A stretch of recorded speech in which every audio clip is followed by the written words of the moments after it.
Olá, meu irmão, graça e paz da parte de Cristo Jesus, o nosso Senhor e Salvador. Eu sou o pastor Eliseu Lemos, aqui da cidade de Everett, no estado de Massachusetts, na grande Boston. Louvado seja Deus. Hoje é sábado, dia 29 de março, e nós estamos em mais uma homilia de sábado, uma palavra que nós trazemos aqui, palavras rápidas, bem sucinto, bem direto ao ponto, para incentivar você. Primeiro agradecendo a Deus pela semana que se passou. Vencemos mais uma semana. E agradecer a Deus, com uma palavra de empoderamento, uma palavra de vigor, uma palavra de força, de encorajamento para você, para iniciar a próxima semana, que se inicia amanhã, no dia de domingo, 30 de março. Louvado seja Deus. E nós sempre embasamos a nossa palavra na Bíblia Sagrada. Destacamos uma situação, uma declaração, uma palavra, e em cima disso nós meditamos alguns minutinhos, uma palavra bem rápida para o teu coração. Desta feita, eu quero ir para uma passagem que você lembra quando Jesus disse aos seus discípulos: passemos para o outro lado. Passemos para o outro lado. Eles estavam no lado leste, no lado oeste do norte do lago da Galileia, né, de Genezaré, e aí então eles vieram para o lado leste, para a cidade de Gadara, lembra? Para a cidade de Gadara, onde Jesus iria libertar aquele endemoniado que estava acorrentado lá pelos demônios, e Jesus foi lá libertar ele. Aí então Jesus disse para os seus discípulos: vamos passar para o outro lado do lago, não é? E aí então eles embarcaram no barco, no barco deles lá. Jesus estava cansado, e aí então Jesus, de certo, tinha algumas questões ali, uma lona, quem sabe, uma rede seca, alguma coisa, não sei. E Jesus, a Bíblia diz que Jesus dormiu dentro do barco, enquanto eles estavam navegando. Pois bem, de repente surgiu lá uma tempestade, e aí os discípulos começaram a remar, aquela coisa toda, e a água começou a entrar dentro do barco, aquela coisa toda, e os discípulos: vamos acordar Jesus, Jesus vai nos socorrer. E aí então eles acordam Jesus até com uma certa repreensão, com uma palavra um pouco forte, não é mesmo? Mestre, tu não te importas que nós estamos perecendo? Tu não te incomoda que nós estamos afundando? Você não vê que o barco está afundando? Tipo assim, levanta daí, faz alguma coisa. Todo mundo está aqui remando, tirando água, e você está aí dormindo? Mais ou menos assim, né? Talvez não tão agressivo, mas num tom um pouco inquisitivo. Pois bem, a Bíblia diz que Jesus se levanta, não é? Jesus se levanta, repreende o vento e a fúria do mar, e aí então Jesus lhe pergunta, Jesus levanta e tal, não sei se levantou as mãos, estendeu as mãos, repreendeu o vento e disse para o mar: aquieta-te, e veio uma calmaria. E aí então Jesus fala com os discípulos, e é essa palavra que Jesus dirige aos discípulos que eu quero meditar um pouquinho com vocês. Ele diz assim, onde está a fé de vocês? Vocês não têm fé? Mas a ideia é essa. Onde está a fé de vocês? Vocês dizem que têm fé. Onde está a fé de vocês? E aqui eu quero meditar. Eu quero meditar isso aqui. Então aí, tipo assim, Jesus está perguntando para eles: será que é só eu que estou dormindo? Hein? A fé de vocês não está dormindo também? Jesus repreende os discípulos. Uma palavra uma palavra exortativa, não é?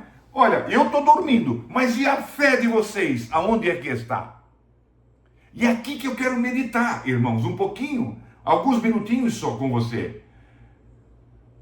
A vida nos coloca diante de situações que vai exigir da nossa fé.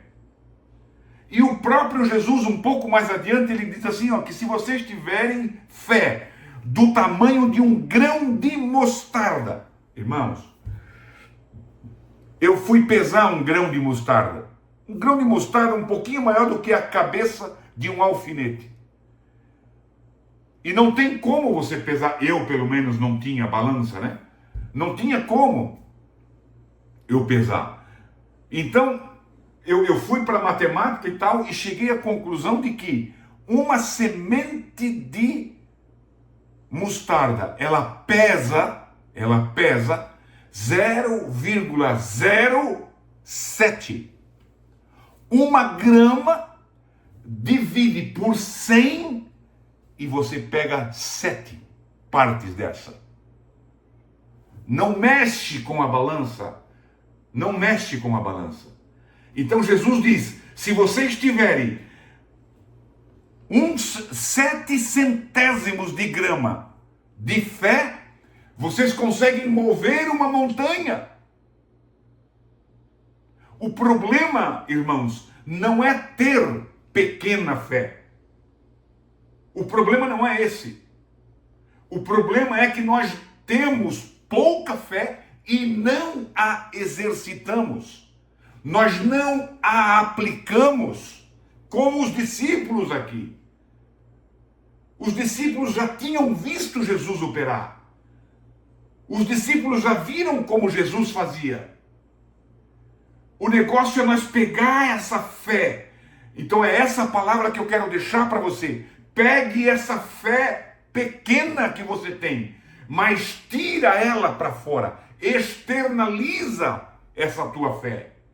Só assim a tua fé vai ser uma fé operante.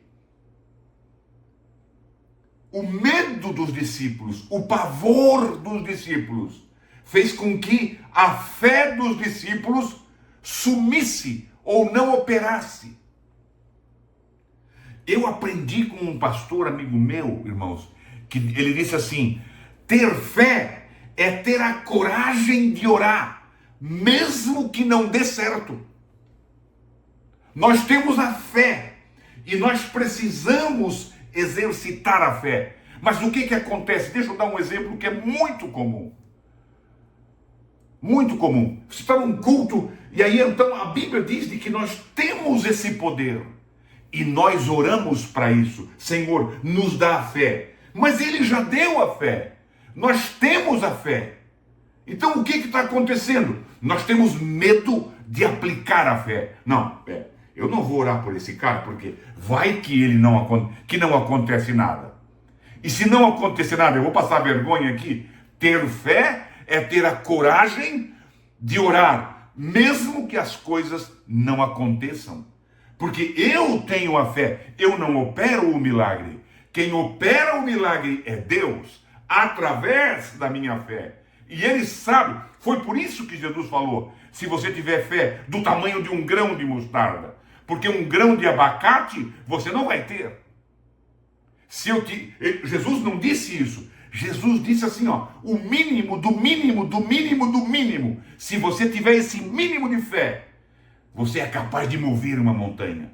Qual é o segredo? Tirar essa pequenina fé e aplicar ela. Tirar a fé, tirar esse grão de mostarda e lançar na terra. Que aí, a partir desse momento, esse grão de mostarda vai se transformar em uma árvore. Exerça a tua fé. Nas tuas dificuldades diárias, exerça a tua fé. Nos teus desafios, exerça a tua fé. Não importa o tamanho dela. Se você tiver uma tão pequenina quanto o grão de mostarda, as coisas vão acontecer. No nome de Jesus. Fica com essa palavra para os desafios, para as tempestades da próxima semana, para que você as vença e não seja vencido. no nome de Jesus. Marca esta palavra no teu coração. Amém. Amanhã é domingo, amanhã nós teremos às 10 horas da manhã, no número 355 da Broadway, um grandioso culto. Nós denominamos o culto da família. Venha com a sua família, venha cultuar a Deus, louvar a Deus. Tem uma palavra de Deus para o teu coração. Espero vê-lo lá, se Deus quiser, número 355 da Broadway, na cidade de Everett, às 10 da manhã. Um grande abraço e até semana que vem, se Deus quiser. Fique na paz.